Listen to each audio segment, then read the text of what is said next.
안녕하세요. 오늘은 C.S. 루이스, 그가 1950년부터 세상을 떠나기 직전까지요.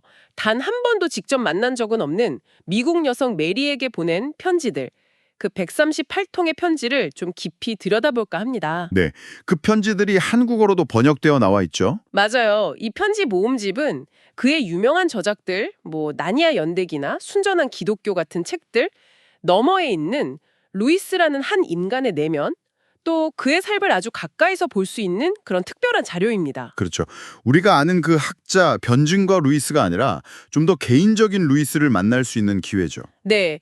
그래서 오늘은 그 편지들을 통해서 루이스의 어떤 인간적인 면모, 또 신앙과 일상, 그의 고민 같은 것들을 솔직하게 나눠보려고 합니다. 자, 바로 한번 시작해 볼까요? 우선 말이죠. 제가 정말 흥미롭게 본 건 루이스 스스로 자서전에서 편지 쓰는 걸 정말 싫어했다고 고백했다는 점이에요. 아, 맞아요. 우편물이 거의 오지 않는 삶, 그걸 행복의 조건 중 하나로 꼽았을 정도니까요. 그러니까요. 그런데 어떻게 그렇게 싫어하는 편지 쓰기를, 그것도 얼굴도 본 적 없는 저 멀리 미국에 있는 한 사람에게 13년 동안 무려 138통이나 꾸준히 쓸 수 있었을까요? 이게 참 뭔가 특별한 이유가 있지 않았을까요? 바로 그 지점이 루이스의 어떤 핵심적인 신념을 보여주는 부분이라고 생각합니다. 그는 이걸 단순한 개인적인 친절이나 호의 이런 차원을 넘어서요. 동료 그리스도인에게 조언하고 또 격려하는 행위 자체를 자신의 재능을 주님께 드리는 일종의 겸손한 행위라고 봤던 거죠. 아, 재능을 드리는 행위요? 네. 그러니까 성령께서 하시는 일에 동참하는 거라고 믿었어요. 그냥 책을 쓰는 것만큼이나 중요하게 생각했던 일종의 사역이었던 겁니다. 사역이요? 개인적인 호불호를 넘어서는 어떤 소명의식 같은 거였군요. 그렇죠. 그 대상이 뭐 유명한 사람이든 아니면 이렇게 멀리 있는 한 개인이든 그건 중요하지 않았던 것 같아요. 그 행위 자체에 의미를 둔 거죠. 하긴 편지들을 쭉 읽어보면 그런 거창한 사명함 같은 것 말고도 그의 되게 소소한 모습들, 인간적인 면모들이 많이 드러나잖아요. 네, 맞습니다. 예를 들면 어떤 게 있으셨어요? 고양이나 개를 무척 아끼는 모습이라든지, 특히 그 동물의 양심에 대해 비교하는 부분은 참 재밌더라고요. 아, 네네. 고양이는 양심이 없고 개는 좀 있다고 했던가요? 맞아요. 그리고 봄을 알리는 뻐꾸기 소리를 좋아하고, 반대로 시끄러운 소음이나 복잡한 행정 절차 같은 건 정말 싫어하고요. 네. 관절염 때문에 손이 아픈데도 가능한 한 직접 손으로 답장을 쓰려고 애쓰는 모습도 나오죠. 네, 그 부분은 좀 짠하기도 했어요.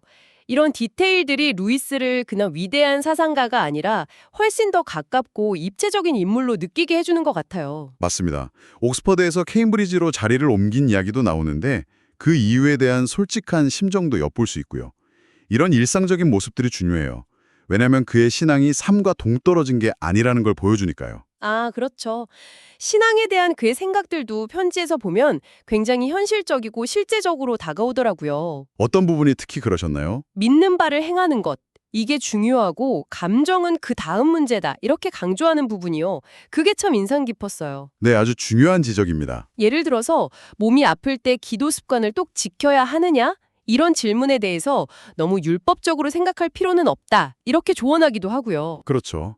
여기서 루이스의 중요한 통찰이 드러나는데 그는 신앙을 어떤 감정의 기복에 따라 흔들리는 게 아니라 의지의 영역으로 봤다는 겁니다. 의지의 영역이요? 네. 특히 고난에 대한 그의 시각이 좀 두드러지는데요.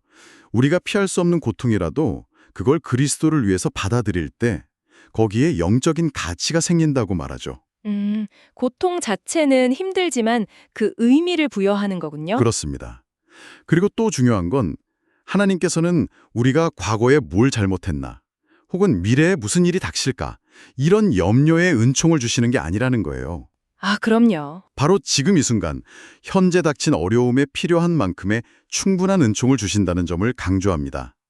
과거도 미래도 아닌 바로 지금 여기에 집중하라는 메시지죠. 바로 지금 이 순간. 그 현재의 고난을 루이스 자신도 정말 크게 겪었잖아요. 아내 조이 데이비드먼과의 만남, 결혼, 그리고 그녀의 투병 과정이요. 네, 맞아요.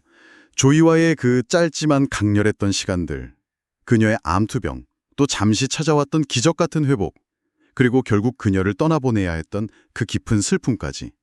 편지의 그 모든 과정이 정말 생생하게 담겨 있죠. 앞서 말씀하신 그 고난에 대한 루이스의 생각이 이 조이와의 관계 속에서 어떻게 나타났는지 좀 더 구체적으로 설명해 주실 수 있을까요?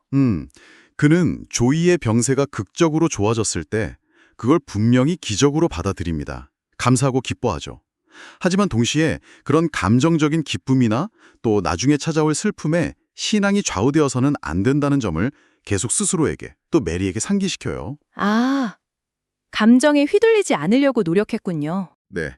그리고 조이를 잃은 후에 그 엄청난 슬픔 속에서도 그는 메리와의 서신교환, 즉 자신이 사역이라고 여겼던 그 일을 멈추지 않았습니다. 정말 대단하네요. 그 자신이 강조했던 행동하는 믿음, 그것을 가장 어려운 순간에 직접 실천했던 거죠.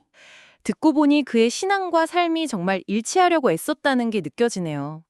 그런 맥락에서 또 하나 인상 깊었던 게 기부에 대한 태도였어요. 아, 기부요? 네, 루이스 자신이 가난에 좀 두려워한다고 솔직하게 인정하면서도 실제로는 수입의 3분의 2, 거의 대부분을 기부했다는 사실이 나오잖아요. 이게 참 대단하게 느껴지더라고요. 네, 그건 역시 루이스의 삶에서 발견되는 아주 중요한 원칙 중 하나입니다. 어떤 개인적인 두려움이나 약점이 있음에도 불구하고 자신이 옳다고 믿는 바를 실천하려고 끊임없이 노력했던 거죠. 말과 행동의 일치를 정말 중요하게 생각했군요. 그렇습니다. 그의 진정성이 드러나는 부분이죠. 평생 그걸 추구했던 것 같아요. 편지 후반부로 가면 루이스 자신의 건강이 점점 나빠지는 게 느껴져서 좀 안타까웠습니다. 네, 그렇죠. 점점 편지 쓰기 자체를 힘겨워하는 모습이 보이죠. 결국에는 편지 쓰기가 불가능해지고 그의 비서였던 월터 후퍼가 대신 소식을 전해주면서 그 13년간의 긴 편지 교환이 마무리되잖아요. 네, 루이스는 1963년 11월 22일에 세상을 떠났죠. 그 편지가 거의 그의 마지막 기록 중 하나가 된 셈입니다.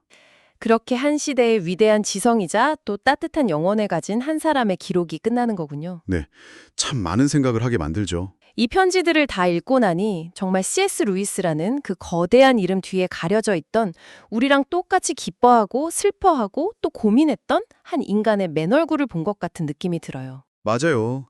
그의 신앙뿐 아니라 의심, 또 일상의 기쁨과 슬픔, 사색과 고뇌 같은 것들이 아주 진솔하게 담겨 있어서 큰 울림을 주죠. 네, 정말 귀한 기록이라는 생각이 듭니다. 자, 그럼 마지막으로 이 편지들이 오늘 우리에게 또 이 이야기를 듣고 계신 당신에게 던지는 질문을 한번 생각해 볼까요? 네, 좋습니다. 루이스는 믿는 대로 느끼는 것과 믿는 바를 행하는 것을 구분하라고 조언했습니다. 중요한 건 행동이라고 했죠. 감정은 따라올 수도 아닐 수도 있고요. 네, 행동하는 믿음을 강조했죠.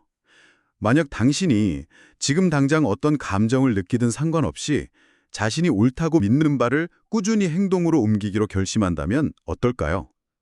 그렇게 할 때 당신의 삶에서 마주하는 여러 어려움이나 회의의 순간들을 어떻게 좀 다르게 헤쳐나갈 수 있을지 한 번쯤 깊이 고민해 보시면 좋겠습니다.